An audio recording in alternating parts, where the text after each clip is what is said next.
Hi everyone, welcome to the Canadian Passive Investing Show. I'm your host 𝗖𝗽𝗶 𝗖𝗽 and I'm joined by my co-host August Biniaz. We have another great show for you guys today. Please like and subscribe as it helps us build our channel and allows us to keep bringing you great content and expert guest speakers. Of course, our mission is to empower investors to earn passive income through real estate investing. So we're really excited to have a conversation today because we're joined by Dale Schuss. Now, a little bit about Dale. He founded Randall North Real Estate Services, Inc. in 2008. He has over 30 years in investment property management and corporate facility management. He's originally from the Vancouver area, but now lives in the Victoria area.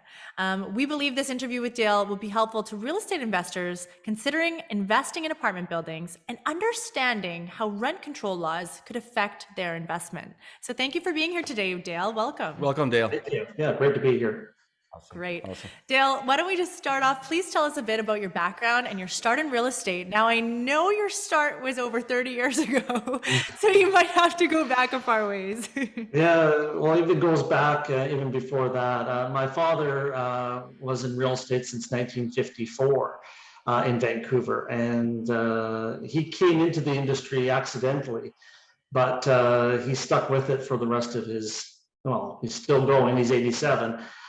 However, it gave me and my three brothers all a great exposure to this wonderful industry, which is real estate. And so kind of got placed upon me. And I originally was a stockbroker, actually. And then after that, I went into real estate because I recognized that industry as being, well, it was a Vancouver Stock Exchange. I don't know if I need to say much more about it than that. It was pretty incredible. You know and the story about Vancouver Stock Exchange? No, it was actually closed, but go ahead. Yeah, yeah. Well, that's another topic for another day. But since then, I've stuck to real estate since 1990. I guess that was about March or April of 1990, and ever since. And I kept my eyes open during that whole time. So I've seen a lot. I've seen the good, I've seen the bad, I've seen the good times. I've seen so many times that have not been so great. But overall, being here in coastal British Columbia, we really have had overall a pretty good run. The real, and I was around for that too. I wasn't in the industry. I was just a 13-year-old in 1982. But that was the real hit, where Vancouver real estate prices cut by more than half, and developers went bankrupt, and builders went bankrupt, and that was the real hard time in the industry. It took a few years to rebound, but by about 1985, 86, 87, it all started to uptick. And by the time I joined in 1990, it was a boom. Nice, Right, nice. right. And I kind of wanted to go through a few of the cycles that Yes. you probably experienced because you've been through a few of them now. There was the late 80s, and the interest rates hiked that deterred a generation from wanting to invest in real estate. Then the 90s and the return of the Hong Kong nationals back to Hong Kong and the negative effects it had on the market. And then 2008, the subprime mortgage crisis, and now COVID. So we really wanted you to walk us through these cycles and the experiences that you had along the way. Well, that's thank you, and that's a great way of sort of summarizing the important dates or the important cycle start times. When I arrived in 1990, yeah, there was two things going on. One was there was a lot of immigration to Canada from Vancouver from Hong Kong at that time. It followed the Tiananmen Square, and there was a bit of a rush at that point to get into Canada and to buy real estate. They usually always buy a home that anchors them into Canada, as well as the time that they would spend here to get their citizenship. The building side was all condominiums. And I don't think it was on purpose. In 1990, there was no rent control in British Columbia. There was nothing. And you could raise rents of whatever you like. There was a lot of encouragement to build rental, but it wasn't because of anything to do with rental tenancy laws or the overall industry. People liked the condos. It was the trend. So a developer was thinking, hey, you know what? I can build this and get the hell out. Get my cash right away, sell it pre-sale. There's lots of people coming over from either Hong Kong or local people buying these condos. And they're about 30 to 50% of those condos that were sold at that time were rented out. And so it did provide a lot of rental market supply. But there was a bit of a backlash, and the backlash was that they were tearing down quite a few of the older apartment blocks to make way for condos. And this became an issue in guess where, the city of Vancouver, where they were looking to halt conversions, where apartment block would be torn down and a condo would be rebuilt, because it was getting some negative press because we were supposedly losing rental supply. But it wasn't really the truth. I mean, it looks that way and it seems that way, but there was a lot of rental being built because those condos had more units than the rental buildings they replaced. And as I said, about 30 to 50% of those units were rented. The statistics didn't support it so much because CMHC never tracked rentals in condominiums. They always figured those are not really purpose-built rentals. Those could come and go out of the rental supply on a whim, like just by being sold or the owner changes his mind. So that was kind of the push.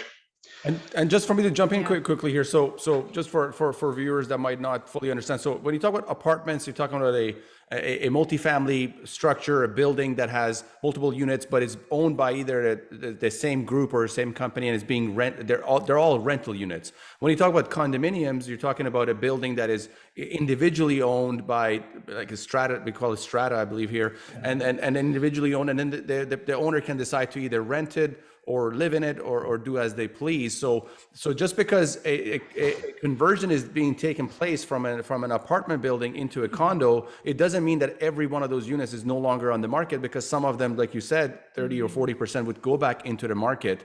But let's just quickly touch on what was the impetus for the condo conversion craze that started? Was it the massive increase in prices and the low cap rates that existed, that the rental yield was so low?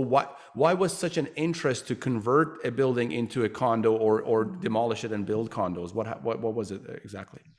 Well, the carrying costs were high at that time too. We had about 13.5% interest rates in 1990. I mean, inflation was back a little bit as a problem, and the governments were definitely using the same tactics as they did in 1981 to tame it, and that was to raise interest rates and try to cut the money supply, stop printing money, basically. But for developers, I think it just became convenient. It was just the mindset had changed. If you're building an apartment block, and a lot of people are still doing that into the 1970s. But then into the 1980s, when things started to recover, say 85, 86, 87, some investors are doing condominiums instead. And the lure was that they sold fast, they got your money out quick, they were able to do another development. It was very, very attractive for builders and developers to follow that trend in Vancouver. Now, if you're in Cleveland, Ohio, trying to sell a condo there is pretty impossible. So, I mean, you're not going to probably take that route. You're probably always going to build rental apartments. But in Vancouver at that time, it was so attractive to get in and get out, and no this long-term sort of debt carrying costs, wondering if the rents are going to go high enough to cover your interest or your mortgage payments and other costs. So it was just popular. Right. Given the environment, it really should have been a big time for building rental, but developers just weren't interested in that at that time. Yeah. Developers turned into your Polygon, your Anis, your Bozas. Right. They all started this trend, and look how they've done. And so it's been a kind of a proven model to just build the condos. Got it. That definitely does make sense. Now now we can see a transition currently where government is actually, allowing higher FARs to developers, or allowing the CMHC stepping in and giving financing for developers to get into the space, and still been a struggle. I mean, obviously government is always, by developers and business owners to kind of be made to be the bad guy, and they are in most cases. But in this situation, they're actually trying to allow developers by the mortgages that they're providing, CMHC and other initiatives, to get them back into the rental space. But it still has been a bit of a struggle. Why do you see that happening currently then? Well, there certainly is more demand now to, or not more demand, more interest from builders to build rental housing, even just before those programs came in. The advent of the REITs put these investment trusts started to gather a lot of money, and they were now interested in getting into rental supply. And there's only so much stock at that point. So a lot of builders have been interested now in building purpose-built rentals in order to sell them off to a REIT, or hang on to it for the first 10 years. Even with rent control, the first 10 years of a building can make some good money. There's very few expenses, especially when interest rates have been so low. But that's definitely been a factor in driving it up.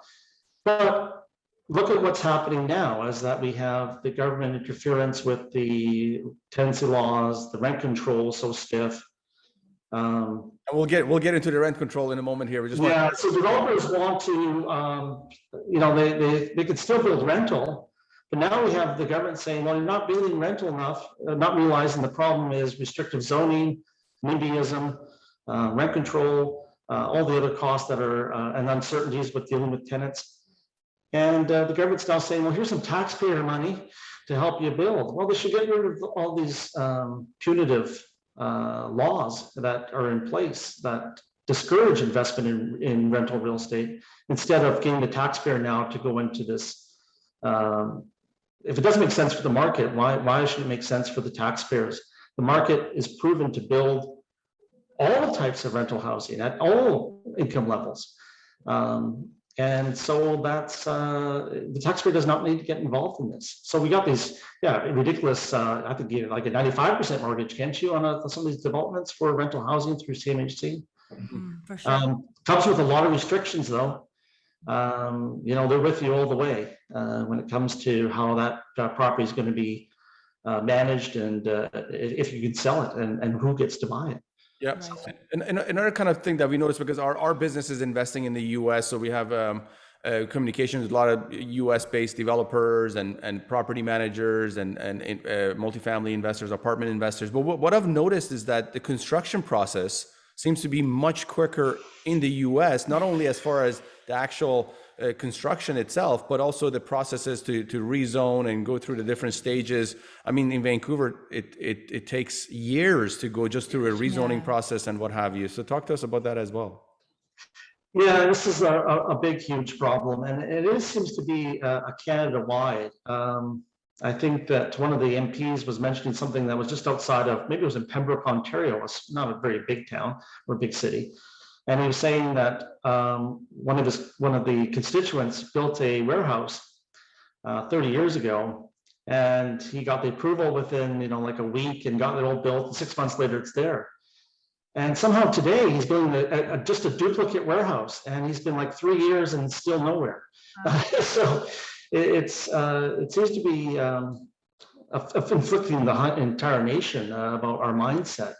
And I think there is a little bit to do with that. I don't think we have a very pro-business mindset in Canada, or at least the people who have been elected to our municipal governments have been of lower quality than of the past. And we have people who are less experienced, who are less knowledgeable, or who have come in with their biases. I see here in Victoria, we have a very not a very intelligent city council. I don't think that's unreasonable to say. In Saanich, they elected a whole bunch of people that no one even knew who they were. They just, it's like people randomly check it off a ballot. So we have this problem in Canada where we have very, very poor municipal governance, no interference from the province. Province seems to like these people for whatever reason. Maybe it's because they are easily molded, or they're not going to obviously challenge the province too much. But it's an issue for us, for sure, that developers can't get the buildings done, and the city of Vancouver is one of the worst. Yes, and also the bureaucracy that exists within that regime of the city hall as well. I've been through the rezoning process a few times with different city halls, and it's just a grind. It just seems that people are passing the puck, and there's just it's definitely not like the the private market, the things that go in business don't exist there, and true bureaucracy seems like a backward country. Sad. Yeah, it does. And it's the frustrating part is that a lot of these properties are being sold on their redevelopment potential in Vancouver, but try to redevelop. I mean, this is where we have this disconnection, is that people want to buy these buildings that have lots of land and have potential, but it's almost impossible to get anything done. I look at an example of a building that's one of our clients. They have a long-term family in Vancouver, and they had a block of stores on West 4th that they sold in 2012 to a developer. A lot of people know which block this is because it's been sitting there for 9 years, vacant stores, and this guy can't get anything done.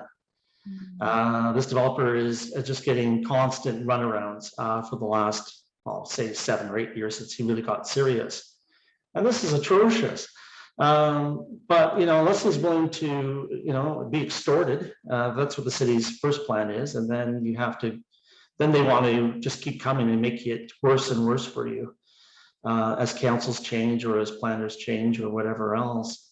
But the funny thing about that piece of property is it's doubled in value since he bought it in 2012. But why is it doubled in value when he can't do anything with it? Yeah. So you see, the Vancouver market is built almost entirely on speculation that it's going to be some other idiot's going to come around and pay more for it. But look what's happening. You can't do anything with it. Or if you do, you're going to pay an enormous price. Yes. The city will allow you eventually to build, but at what cost? So you're right. I mean, you might as well go down to Florida where there's no such restrictions. Go to Seattle, even Seattle, which is kind of a left-wing city. Get things done within a year. All approvals done within a year. You're ready to go.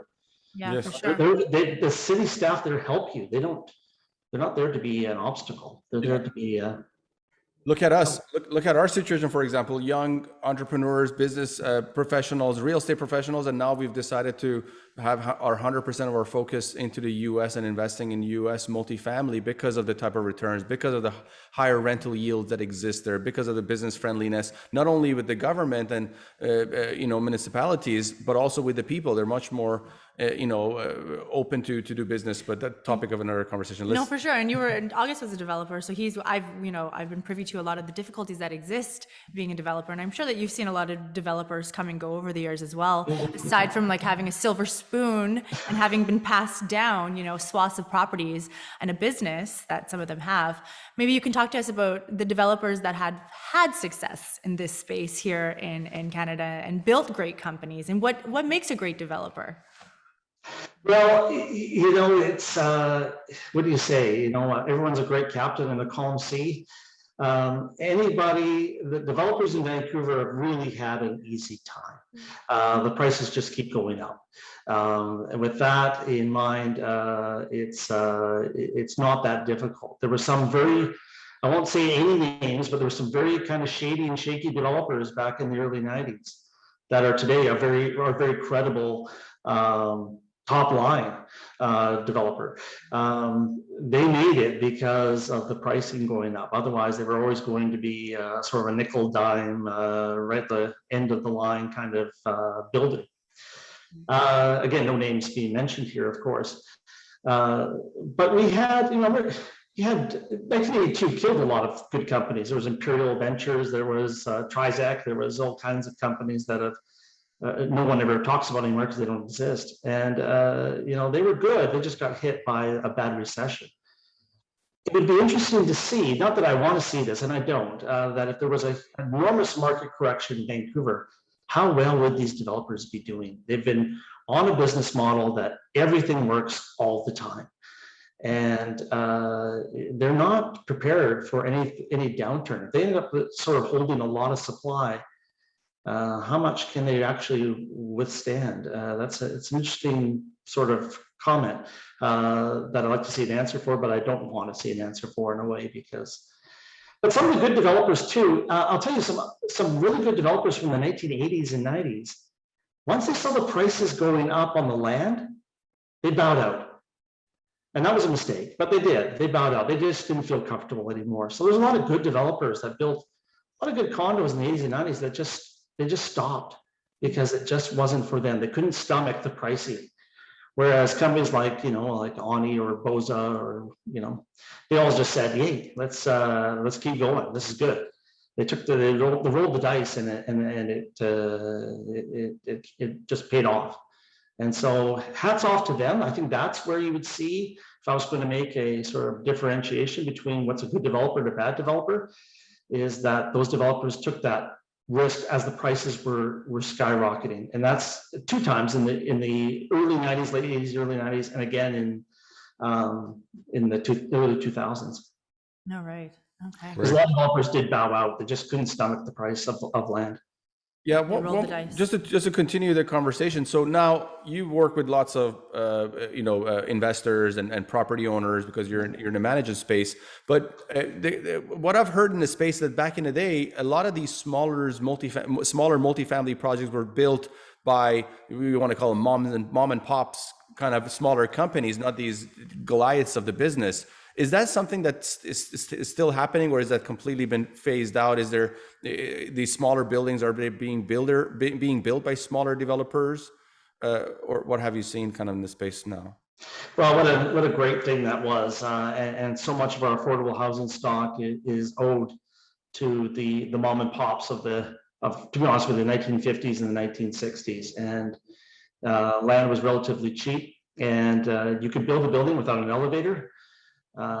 You could build a building with fairly low cost, and it was accessible to these people to do this. And a lot of them were just, maybe they owned a store, or maybe they just had a good job, and they were able to buy a piece of property on Burnaby Street in the West End, and an old house, and then turn it into an apartment building, and the city was fine with that, of course. But they got shut out of court, and that's the sad part, because they did provide that sort of missing ingredient, which you don't get built today, right?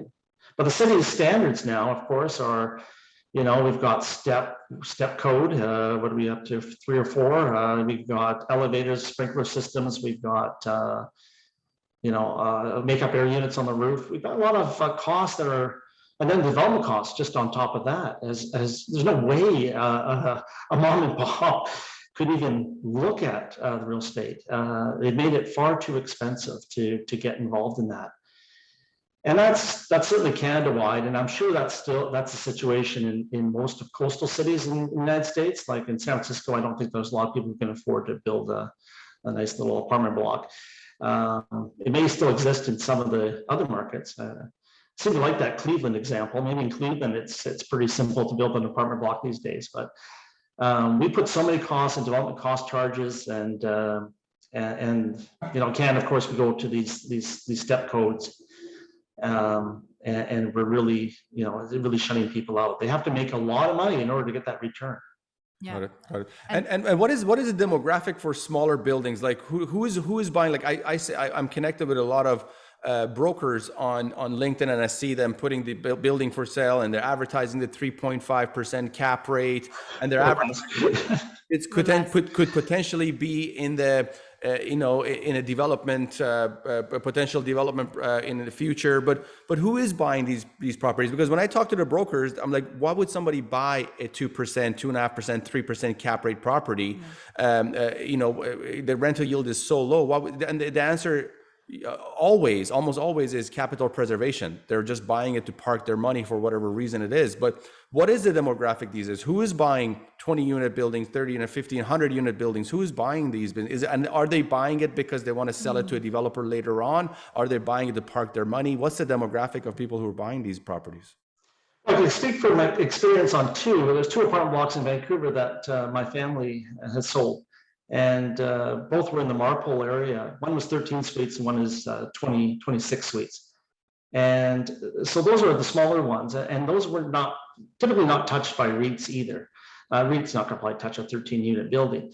But those were bought by local buyers who, I don't know what to say. It is a bit of capital preservation for sure. I've had people say that, this is a great place. If there's gonna be inflation, maybe I'll just park in this, put my money in this apartment block.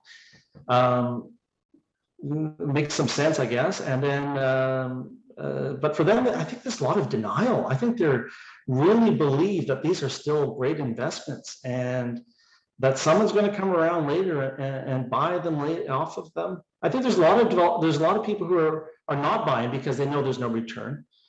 One of the big brokers in Vancouver who sold a lot of apartment blocks this year has also wrote an article recently saying that almost everybody he knows that owns apartment blocks is underwater. They're losing. Wow. And so this is it's a bit of a conundrum for me because I don't understand it fully myself. If I had the cash, I'm always looking for cash flow, and that's what's been forgotten. Yeah, they may be buying it for a future gain, but again, a little bit of denial here because they don't understand how difficult it is to build in Vancouver, even though that's so well publicized. How difficult it is to build in Vancouver and the cost to build in Vancouver or anywhere in British Columbia for that matter. So they're obviously not following the news. They're not seeing that the trend is going worse. And they're not seeing that the government, Horgan's got a 56% approval rate. He's not going anywhere. And at the NDP, they're just going to make it worse as long as people still keep paying the price. The NDP is not going to be discouraged by any of this. They're thinking that, okay, there's still lots more to milk here. And so there's a little bit, as I say, a disconnect between the investor and what they're looking to get or what they still think is possible and the reality. I think a lot of older people, I'm older myself, but people over 50, probably over 60 that are buying these buildings still, who have the cash, it's not a good investment. I don't know why they're doing it, to be honest with you. There's better places to park your money. Yeah, there's all these difficulties that exist, and then on top of it, you throw on rent control. Yeah, 1.5% after 2 years of nothing. But one other point, and I don't mean to take up too much time here, but take your time. Yeah, it's just in regards to the part of the fallacy that makes people buy this. I don't know if you know this or see this as much as I do when you talk to people who are developing. Vancouver is the greatest city in the world. And it's not. And it's a nice city and everything else. It's got 2.5 million people. It's going to be smaller than Sacramento in next year. Sacramento, California, greater population is going to pass Vancouver because it's growing faster than Vancouver is. Vancouver's population increase, if you look at it over the last 20 years, it's below 1%. It used to be about 1.2, 1.3. When I was born, it was about 1.4% per year. It's under 1. And it's probably because of affordability. It's also because it's in Canada. We have a low population. But, Vancouver's not the be all and end all. You've traveled, and you've been to Miami, you've been to Los Angeles, you've been to Chicago, you've been to, who knows, London, Paris. Orlando, Charleston. Orlando, which will all be next week, actually. Nice. You've seen these places and you go, hold it here. These are good places to invest. These are places that are growing fast. Prices still remain competitive because they allow growth, they allow building, they know what they're doing, and there's cash flow. Cash flow is king, Dale. Cash flow is king, and that was the only motivation to buy. Capital appreciation was a sidebar. Well, capital appreciation came when we held on to the property for a long time. Now, even with capital appreciation, if you're going to hold on to a building for a long time, you're paying capital gains on that inflation.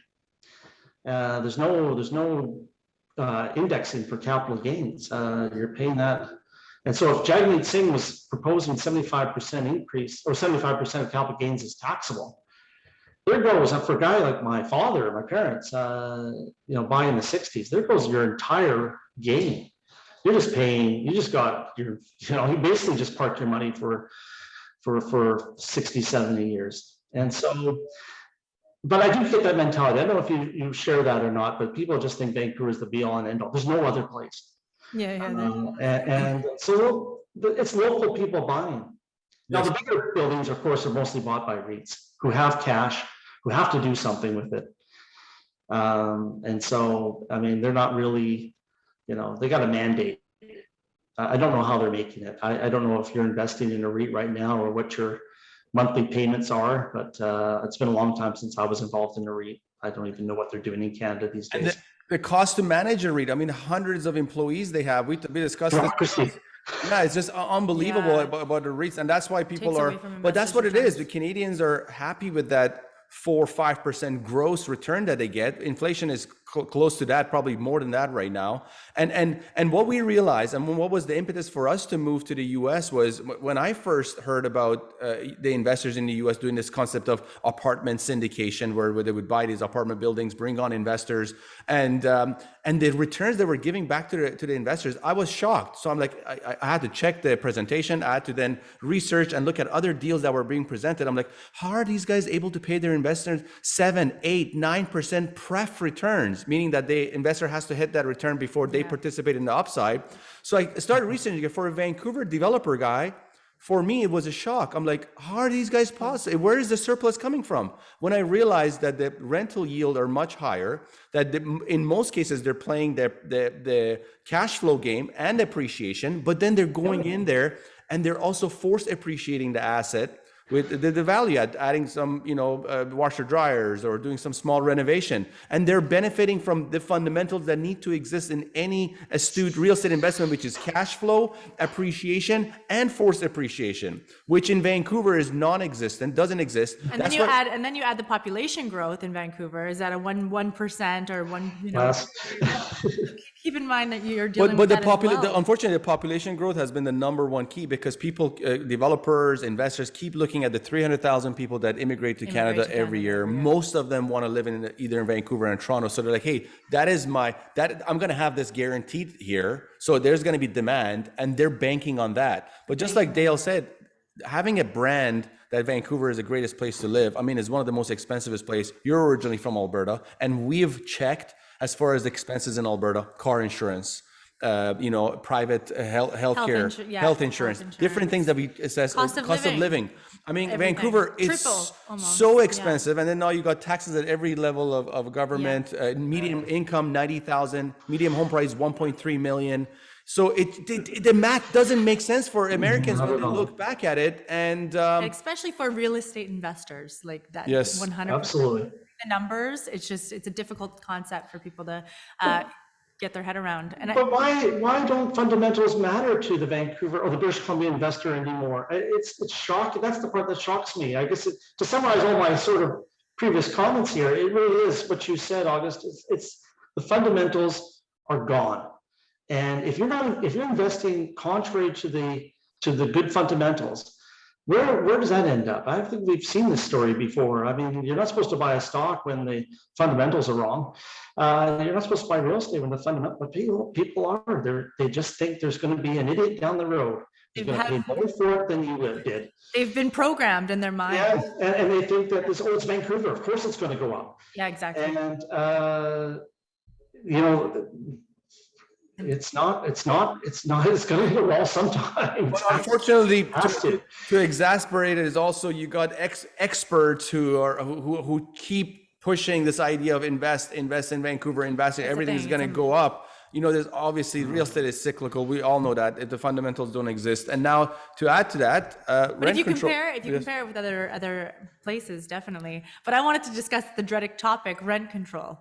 And maybe we can talk about the history of rent control and why was rent control put into place? I know you were saying in 1990 there was no rent control. No. Maybe we can discuss this topic in more detail.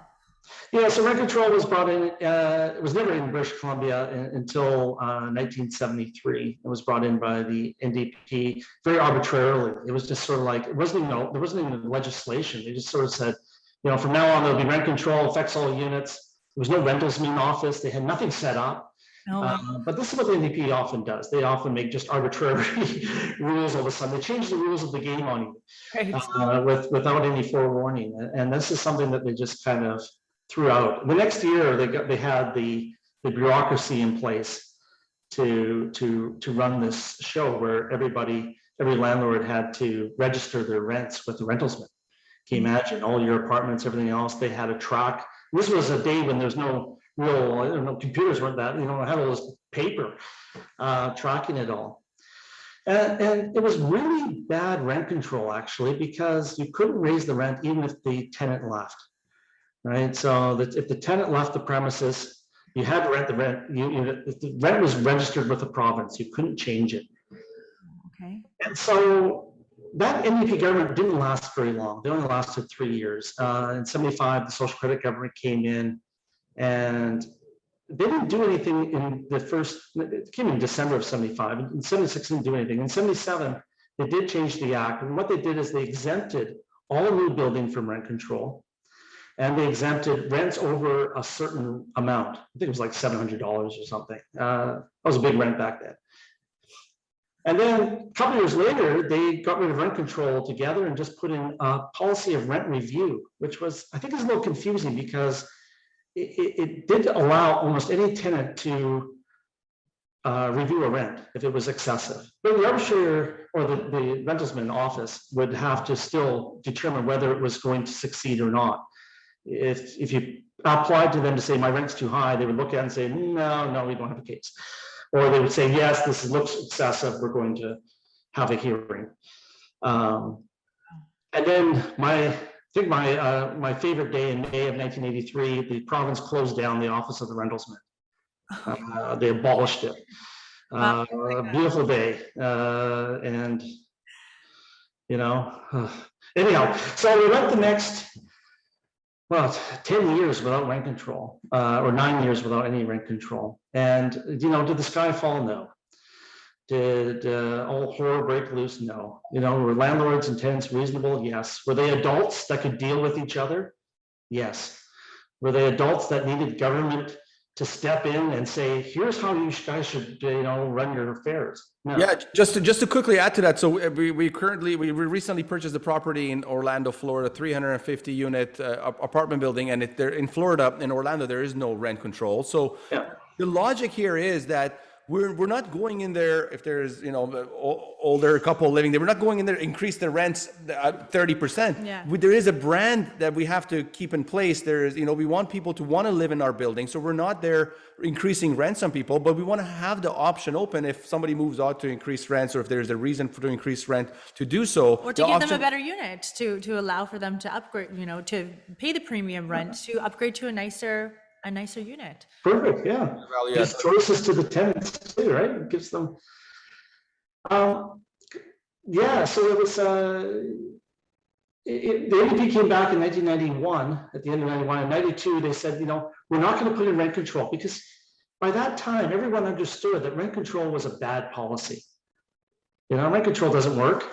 It's destructive. It hurts tenants more than it helps. It hurts everybody. I mean, it hurts the whole market, the industry. So they came up, they basically duplicated the Quebec model, which is another form of rent review, where a tenant can now challenge a rent, any rent. So there was nobody there to sort of say, yes, no, whatever. It was anything could go into the system. And I don't know if you guys were around in British Columbia in the early 90s or the 90s. When a tenant disputed their rent increase, you had a form to fill out that was like 5 pages long this way, and you had to put in all your costs for the last 12 months. Oh my goodness. Now, you couldn't just go to your financial statements, because the 12 months was the 12 months of the tenant's anniversary, not the last calendar year, say, or your fiscal year.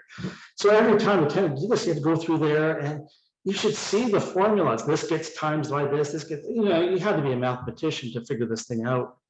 And so landlords were becoming fearful of tenants taking them to arbitration and having to fill out this form. So landlords were just sort of playing it safe and saying, well, maybe just 2% and maybe 2.5% this year, and see if that works. And the landlord association at the time, knowing that the NDP was in power, they were going to get rid of this. But they said, we'd rather have a fixed amount. Get rid of this whole thing and just tell us what we can raise it. Not because they like that system, but because it's easier. And so they just said, just say 3% is the maximum, but the government never did. And when the Liberals came in under Gordon Campbell in 2001, made a big mistake. He thought the landlords wanted fixed amounts, so that's what he put in. He put in a fixed amount plus 2%, like inflation plus 2% is a fixed amount, thought landlords, there you go. Right. And the landlord associations did not challenge it they had 18 or 16 years to really fight that and get rid of rent control. I think Campbell would have gotten rid of rent control if he was lobbied hard enough. But the landlord associations did nothing.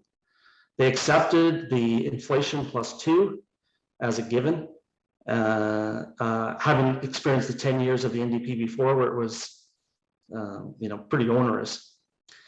And so it brings us to this point. Of course, the NDP comes back into power, and what do? They take the existing 2% plus inflation, just go to inflation, and then a 2-year rent freeze.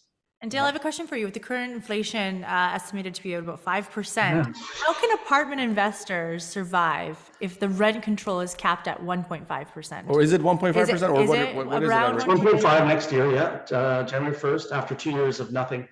And you say I saw the news, 4.4% estimated so far, probably 5%. Inflation takes in factors that don't really affect much of the real estate investor. They're much worse. The cost that, how weighted is insurance cost in the CPI? Well, on a landlord, it's got a very high weighting. Property tax is a very high weighting. But on the CPI, these figures are a little bit different. And the CPI also includes rent. That's got a good weighting. So, I mean, it's on both sides of the equation for the landlord. They can't. Costs are going up far greater than inflation. When it comes to price increases, has been a factor for landlords for far too long, and way higher than 5%. So that's why they're all underwater. This is why there's no cash flow. And the whole strategy, like I say, the fallacy seems to be thinking that someone else is going to want to buy it from you and lose more money on the promise that they can do something with it, not realizing or coming to the realization that the city is going to fight you or going to take from you as much as they can for you to succeed. Right. So, and that's going to lead me to my next question. For everybody that's watching today and hearing everything that you've heard, what would be, Dale, what is your best advice to a busy professional looking to start investing in real estate? I think you guys are good to check out. I mean, honestly, I think you guys are doing a lot of good stuff. And it's nice to see a sort of a Canadian-based lead, because I look at some of them and they're based in the United States. Do I qualify as an investor working directly with an American investor? Those kind of things, and who's going to navigate it? It's great just to call up someone who's local, who's got the experience, and who's involved has got a track record. I mean, you guys are doing well. I think it's wonderful, and it's exciting. I think that's what attracted me to you right from the get-go, is that you're doing the right thing. You're doing what makes sense. Whereas everything else I'm looking at goes, why would someone do that? And I don't get that impression when I see you guys. I go, wow, that's great. That's exactly that's the way it should be. Exactly how you feel. Yeah, we are really passionate about letting others know that there's other options. Give up a local market. I mean, it's nonsense. That was a great conversation, Dale. Great conversation. Yeah. Thank you. We want to dive into our next segment of the show, and it's our favorite part, the 10 championship rounds to financial freedom. So I'm going to get started. I'll ask you the first question, whatever comes top of mind, Dale. We're looking forward to your responses. But the first one is, who is the most influential person in your life? Probably my wife. Does that work? Of course. yeah, she's great. Amazing. Right. I'm excited to hear Dale's answer to this one, but what is the #1 book you'd recommend? Well, I think everyone should read The Road to Serfdom by F.A. Hayek. I think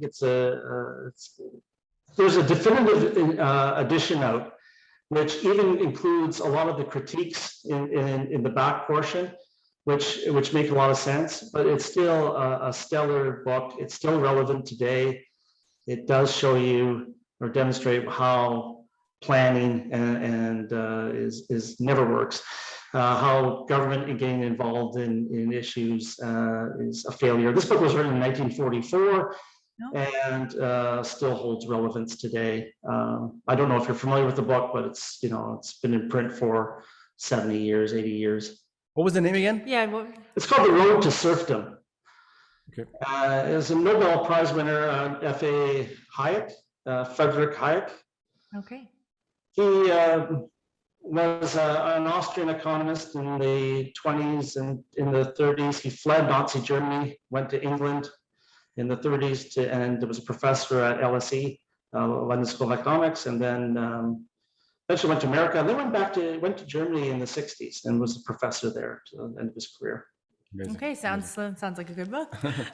Dale, if you had the opportunity to travel back in time, what advice would you give your younger self?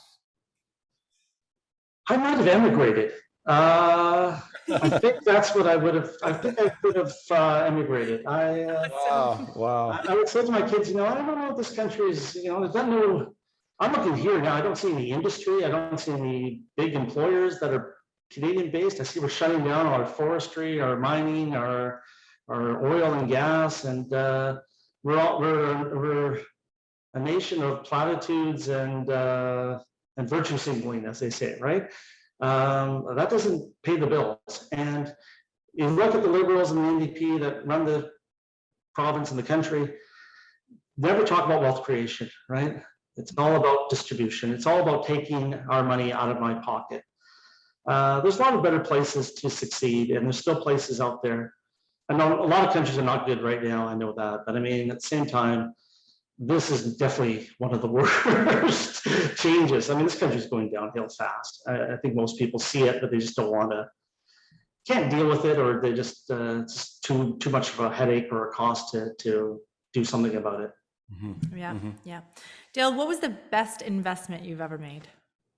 It was in Calgary in 1994. I bought 2 condominiums on 14th Street Northwest, and I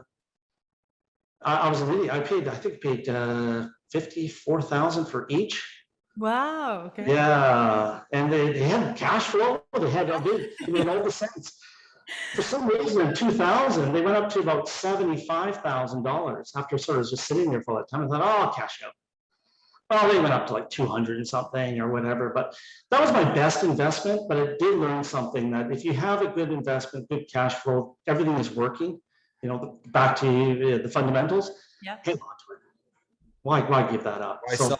Why sell it? That's what we're learning. A lot of multifamily investors, their thesis is changing into this idea of keep selling 3 to 5 years, is to keeping the assets, even buying out the investors, refinancing, buying out the investors with great returns they've made, but then keeping it as legacy assets. So that's something that we've seen. There's a lot of seller's remorse in the multifamily space right now. With For that, sure, for sure. My next question, Dale, what is the worst investment you've ever made? Prince Rupert, I made an investment up there. It depends who your partners are too. I bought an investment there, and it's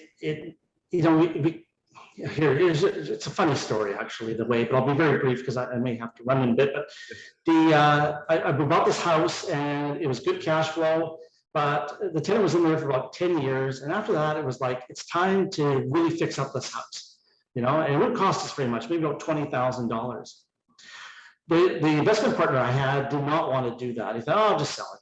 I said, no, why sell it? We can, do all this, and we can get a new tenant in there, and we get the cash flow back, and the appreciation will be there.